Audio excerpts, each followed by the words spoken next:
राजू दास जी, वो तो इनको अपराधी, दंगाई, माफिया मानते ही नहीं। वो कह रहे कि मुसलमानों के घर पे बुलडोजर चला है, मुसलमानों को टारगेट किया जा रहा है, ये कहकर के नफरत फैलाई जा रही है। ये मैसेज मुसलमानों को देने की कोशिश कुछ पार्टियां कर रही हैं और उनका साथ इसमें ये तथाकथित इस्लामिक स्कॉलर दे रहे हैं, जिनकी सीधे तौर पर चुनाव लड़कर के सामने आने की हिम्मत नहीं है, लेकिन वो इस तरीके से एक वर्ग को भड़का करके अपना वोट बैंक ढूंढने की कोशिश कर रहे हैं। देखिए जिस प्रकार से शुद्ध रूप से मुसलमानों को भड़काने का ये लोग कार्य कर रहे हैं।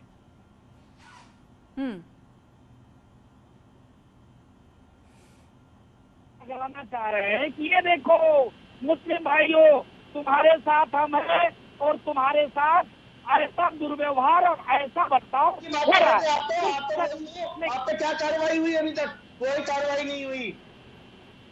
देखिए, मैं आपके बीच में नहीं बोला हूँ और नहीं रंगरेज जी, राजू दास जी की बात पूरी होने दीजिए।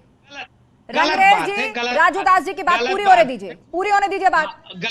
सबको बराबर समय मिल रहा है। नहीं, मैं तो नहीं बोला उनके बीच में, तो क्यों बोल रहे हैं? नहीं, देखिए जिस प्रकार से जहर उगलकर समाज को बांटने का साजिश हो रहा है और कुछ नहीं।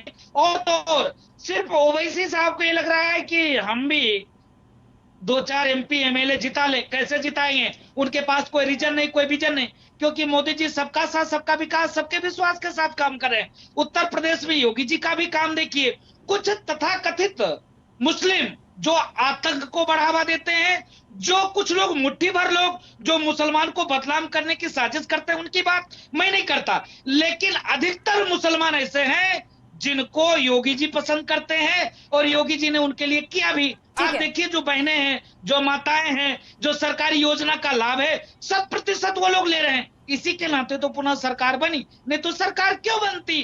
रही बात उनकी कोई दुकान चल नहीं रही है तो हिंदू मुसलमान करके साधु को टारगेट कर लें, कोई दिक्कत नहीं है। माताएं बहनों को टारगेट कर लें, कोई दिक्कत नहीं है। कानून को कहा दे, क्यों कानून को इसलिए उकसाते हैं ना कि कानून कोई कार्रवाई करे तो फिर कल से चिल्लाना शुरू कर दे, अरे भाइयों मुसलमानों के साथ जाति हो रहा है, और कुछ नहीं है। इनको रोजी रोटी बंद हो गई, दुकान बंद हो गया, इसके नाते ऐसा कार्य कर रहे।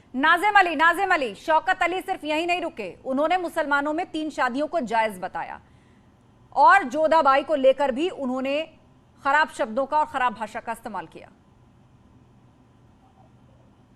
देखिए, उन्होंने 3 शादी की बात कही। अगर शादी करने की बात है तो ठीक है, इसमें गलत क्या है? अगर कोई शादी कर रहा है, किसी की जिम्मेदारी उठा रहा है और किसी को सब चीज समझ रहा है, उसके लिए उसका सम्मान कर रहा है, उसे इज्जत से घर लेके आ रहा है, उसमें बुराई क्या है? नहीं, फिर जनसंख्या नियंत्रण कानून का आप लोग विरोध करते हैं ना, अब 3 शादियों को जायज ठहरा रहे हैं। जनसंख्या नियंत्रण कानून की अगर बात होती है इस देश में तो सबसे पहले विरोध में आप ही लोग खड़े हो जाते हैं आकर और कहते हैं कौन करता है 3 शादियां। आज आप कह रहे हैं सम्मान से घर ही तो ला रहे हैं, शादी की बात है। जनसंख्या नियंत्रण कानून को लेकर आप ठीक है बहस करिए, लेकिन बहस करिए कि युवाओं के रोजगार के लिए भी बहस करिए, दोनों जरूरी है नाजिम जी, दोनों जरूरी हैं। अपॉर्चुनिटीज तभी बचेंगी जब जनसंख्या और उसका अनुपात हमारे बस में होगा।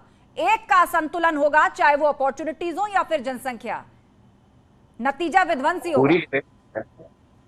पूरी डिबेट में मैंने अभी तक पूरी तरीके से आपको भाजपा का समर्थन करते हुए देखा, यकीनन आप और नंबर बन जाएंगे। नाजिम अली, आप तीसरी बार ये बात कह रहे हैं, आप ये बात तीसरी बार कह रहे हैं और मैं आपसे कह रही हूं कि इसको फिर मत दोहराइएगा।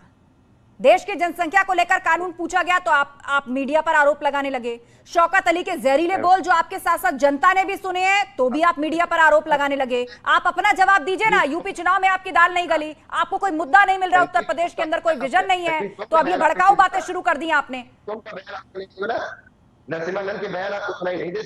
जिसने भी सुना किसी ने उसका समर्थन नहीं किया, किसी ने उसका समर्थन नहीं किया, यहां तक कि साधु संत समाज ने भी समर्थन नहीं किया जिनको आज शौकत अली गाली दे रहे थे खड़े होके।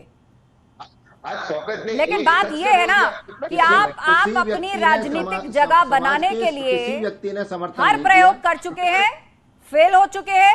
अब एकमात्र रास्ता लग रहा है यही रह गया आपके पास कि भड़काइए और फसल काटिए जो आपकी बातों में आ जाए। के समर्थन में रैलियां निकालिए, आप जो है किसी को भी बम चढ़ाने की बात करिए। किसने निकाली रैली? तकलीफ है, हवा में बातें मत करिए नाजिम जी, तकलीफ है। नाम बताइए, घटना बताइए। करेंगे उस पर बहस। इनको मुसलमान महिलाओं के विकास से आपत्ति है। नहीं, उनकी यदि कोई बात कर दे तो ये उसको भाजपा का प्रवक्ता बता देंगे। आपको देश से आपत्ति है, आपको देश से आपत्ति है, आपको हर चीज से आपत्ति है, और ये सारी चीजें अब आम हो चुकी है कि आपको हिंदुस्तानी मुसलमानों से आपत्ति है।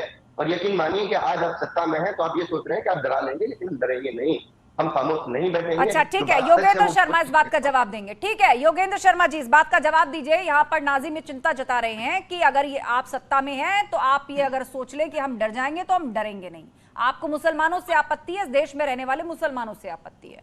बताइए जरा आप इनको, क्या किया है आपने मुसलमानों के लिए?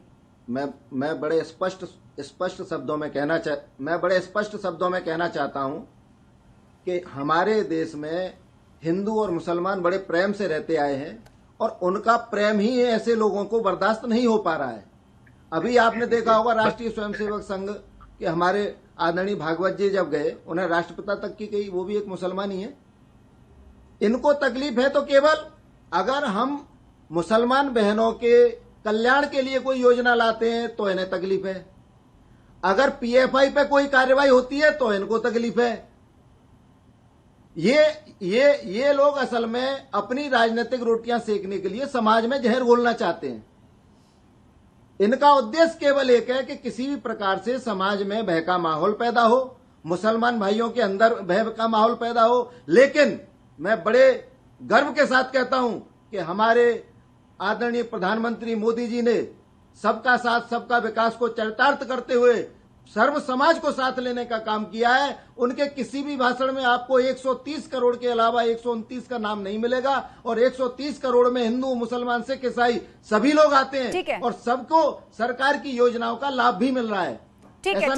मेहरुद्दीन रंगरेज, योगेंद्र शर्मा ने बताया कि भाजपा ने मुसलमानों के लिए क्या किया, और सबका साथ सबका विकास के तहत ही सरकार बनी और मुसलमानों ने भी भाजपा को वोट दिया। ये दावा योगेंद्र शर्मा कर रहे हैं। और आप हाल ही में देख लीजिए आजमगढ़ और रामपुर के अंदर जो उपचुनाव हुए थे, इन दोनों इलाकों में पॉपुलेशन किसकी ज्यादा है, डेमोग्राफी क्या है, आप अच्छी तरह से वाकिफ हैं। दोनों ही सीटें भाजपा ने जीती हैं।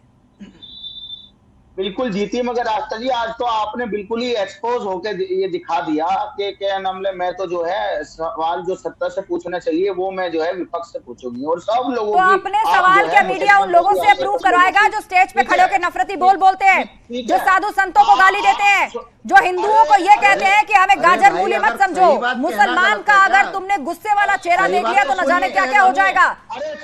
आप जैसे लोगों से सवाल अप्रूव करवाएगी क्या मीडिया? आप सवाल का जवाब दीजिए। आप शौकत अली पे जवाब दीजिए। आप सर्टिफिकेट मत बांटिए, सर्टिफिकेट मत बांटिए, आप सर्टिफिकेट मत बांटिए, आप अपने सवाल का जवाब दीजिए। शौकत अली पर बोलिए, और बोलिए कि क्या ये मुसलमानों को भड़काने वाली बात नहीं थी, क्योंकि भाजपा तो दावा कर रही है कि अब प्रोग्रेसिव सोच का मुसलमान भी भाजपा को वोट देता है। रामपुर और आजमगढ़ में जीती है भाजपा। भाई जब हमारी सरकार अच्छा काम करेगी तो देश आम नागरिक भाजपा का साथ देगा। आप जैसे भड़काऊ बयानों सांप्रदायिक लोगों का साथ थोड़ी देगा। जो साधु संत मुसलमानों को चुन चुन के मारने, जिन लोगों ने ऐसी बात कही है उनका किसी ने साथ नहीं दिया, यहां तक कि उस साधु संत समाज ने भी साथ नहीं दिया, जिनको लेकर आज शौकत अली यानी एआईएमआईएम के यूपी प्रदेश अध्यक्ष इस तरह के नफरती और घटिया बोल रहे थे स्टेज से। बहरहाल आप सभी मेहमानों का शुक्रिया इस चर्चा में शामिल होने के लिए। तो बड़ा सवाल यही है कि एआईएमआईएम उत्तर प्रदेश के अंदर जड़ें जमाने की कोशिश कर रही है, और उसकी नजर इस वक्त मुस्लिम वोट बैंक पर है। उत्तर प्रदेश में चुनाव लड़कर के देख चुकी है, ना तो एआईएमआईएम को सीधे तौर पर फायदा हुआ और ना ही किसी पार्टी यानी बीजेपी या सपा का वो कोई बड़ा नुकसान कर पाई।